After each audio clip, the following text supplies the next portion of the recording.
happiness unravelled, it's closer than you think. So I'm going to offer you a different perspective on happiness today. And as you're all curious people, I just want you all to take something away from today. So my first question was, what is happiness? What I want you to do in a minute is I want everybody to put your arms up. I want you to put both arms up. If you're happy, I want you to leave your right arm up. If you're somewhat not happy, I want you to leave your left arm up. If you're somewhat happy and somewhat unhappy, you can leave both arms up. Okay, so are we ready? Everybody put your arms up. Okay, leave your right arm up if you're somewhat happy. Leave your left arm up if you're not so happy. Leave both up if you're a little bit happy and a little bit unhappy. Oh, okay. Could everybody who's only got one arm up, can you put them down? I want to see who's got two arms up. Oh, nice. Very good. Okay, arms down. Come back to that in a minute. Okay, so what is happiness? When I put this out on social media, this was really funny. Am I close enough? A lady said, it's an empty laundry basket, which I just thought was brilliant. The sad news for her, being a parent, is it's not actually going to be empty probably until her youngest is 18. But anyway, I didn't spoil it for her. But the point is the empty laundry basket the happiness, or is it the feeling she gets when the laundry basket is empty? See, happiness is a feeling. It's not the external event. I just want to, well, firstly, I see happiness as being on a continuum. Now, we can all use our own words, but we might start with content, we might go through happy, and at the top end of the scale, we might have fulfilled. So I would put it to you first, though, maybe just start to get familiar with the feeling of happy before you try and head all the way down the end and get fulfilled. I want to put it to you that we're all the same.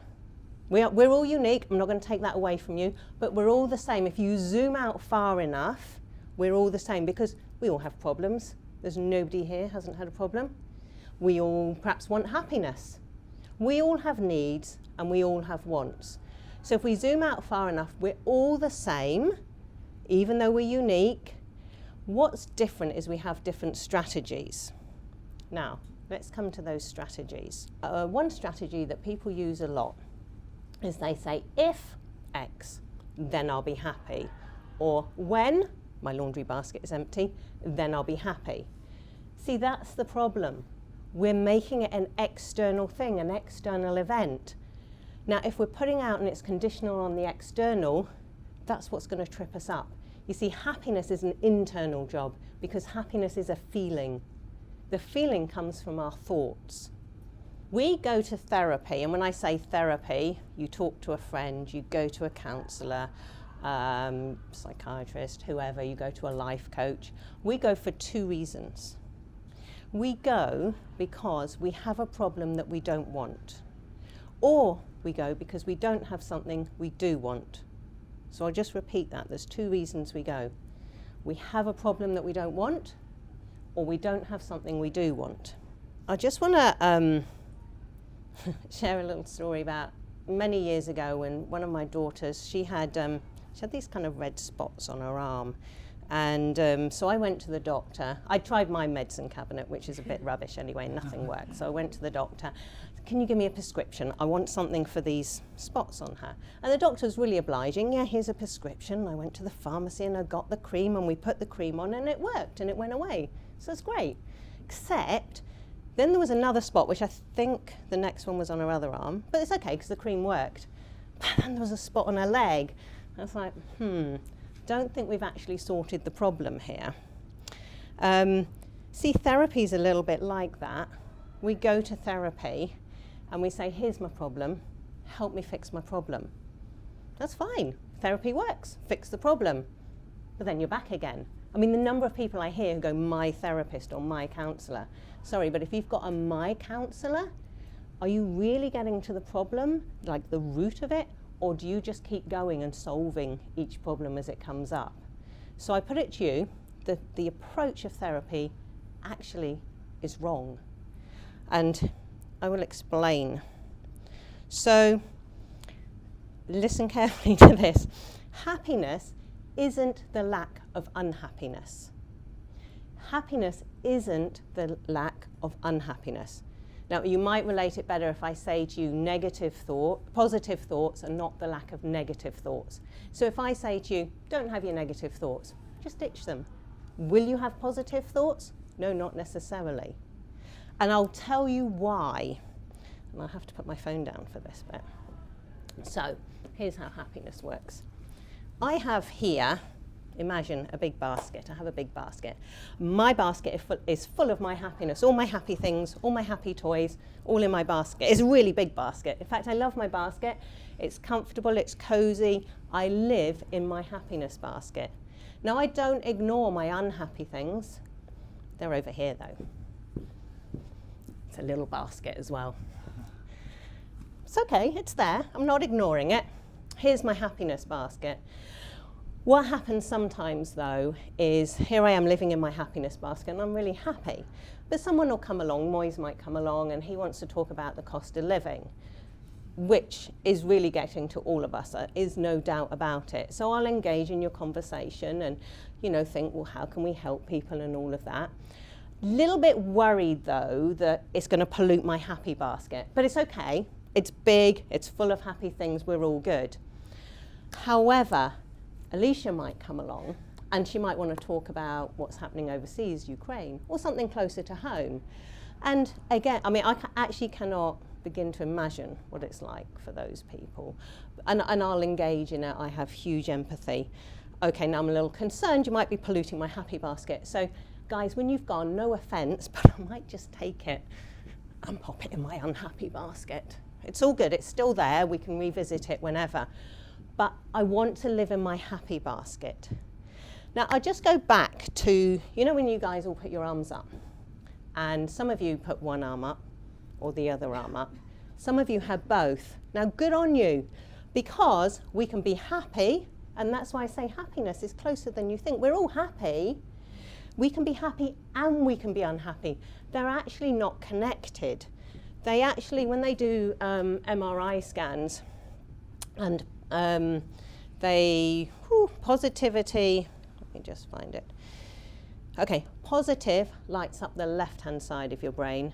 Negative lights up the right-hand side of your brain. And this is true of lots of things. You can have both at once. But what happens is when somebody says, are you happy? We have a little think. Yeah, got all these happy things. Oh, got all these not so happy things. And then we average it out. Which is heavier? Today happy is heavier. Okay, I'm happy. Or today unhappy is heavier.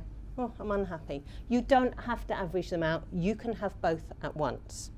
So that's my first point. And the second point that I want you to take away is about asking the right question. When I went to the doctor and I said, please, can you give me a prescription to get rid of the spots? Question answered, yes, here's the cream. I didn't ask the right question. What I should have asked is, can you get rid of the problem that's causing the spots?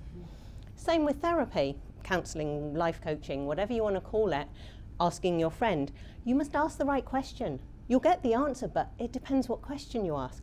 You go to your life coach and you say, here's my problem, help me with the problem. Life coach dutifully helps you with your problem. The assumption is you'll then be happy. But wait, getting rid of negative things doesn't automatically make you happy. Your question should be, please, how can I be happy? What do I need to do? Thank you very much.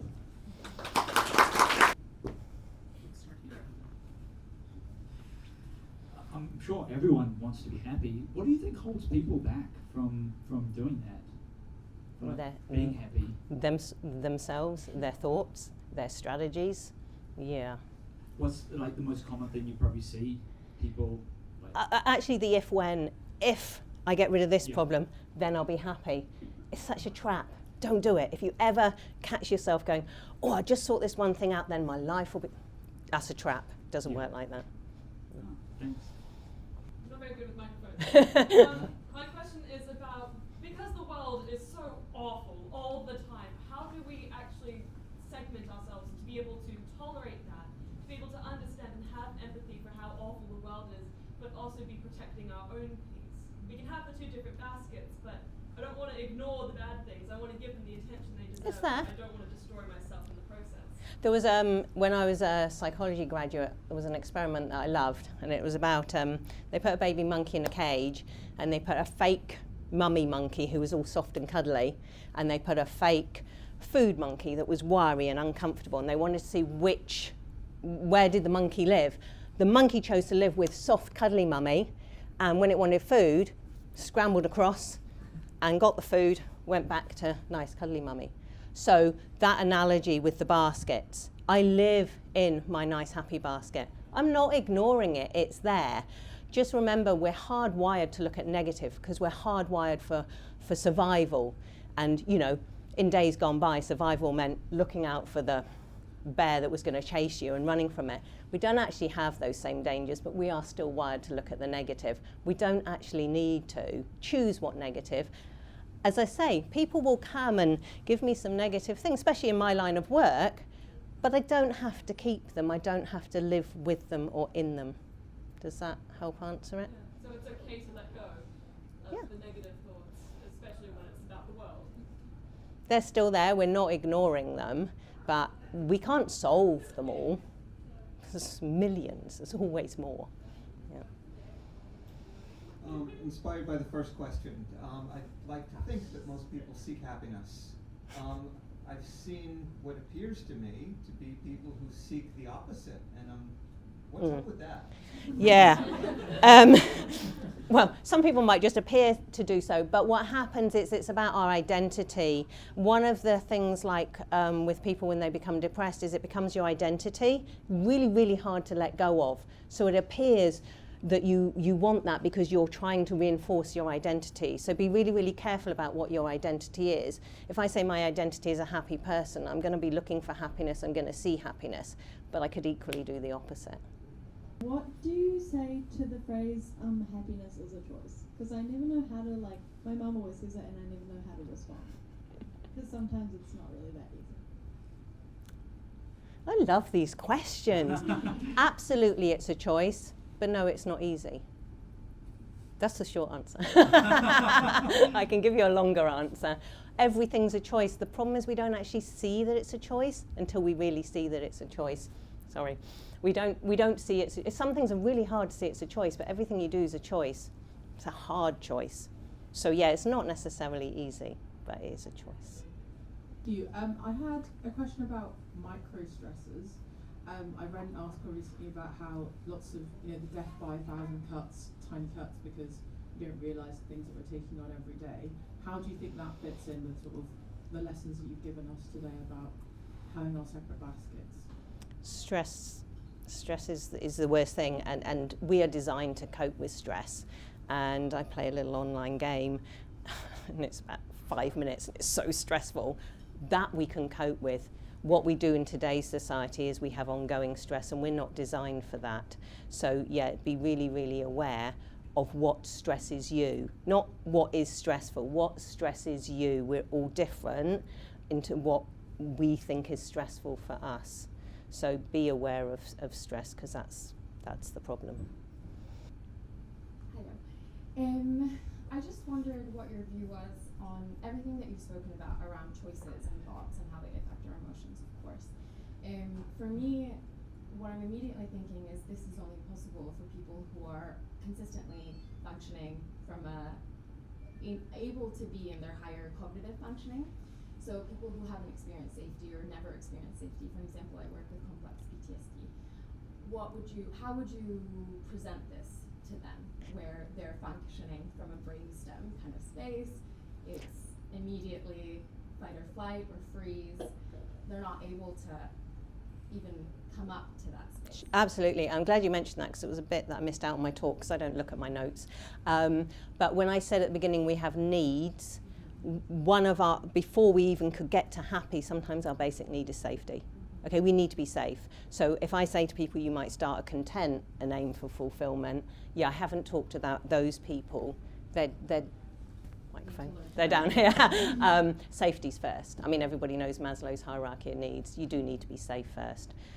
So they might still be on safety. So they're just that further down the continuum. So does that answer the question? That's good. And my question might be rather odd. So when I think of happiness, I associate that with utter euphoric joy. And I've learned to accept that it's okay not to be happy. And there are certain goals in my life that are more important, and I have to have a trade-off. And it's okay to not be happy. Is something wrong with that? I mean, there is perhaps too much pressure on people to be happy, and you don't want to be pressurizing yourself to be something, because the minute you do that, happiness is actually something, they say you can't actually aim for happiness, it's the result of things. So yes, don't put pressure on yourself to aim for this thing that everybody says is so great, you know. Be happy with where you want to be, you choose. No offense, but when I do see truly happy people, they're either monks or they have traded off their sanity. But you don't need to believe in happiness. I believe in happiness. Yeah. Perfect. Thank you. Thank you.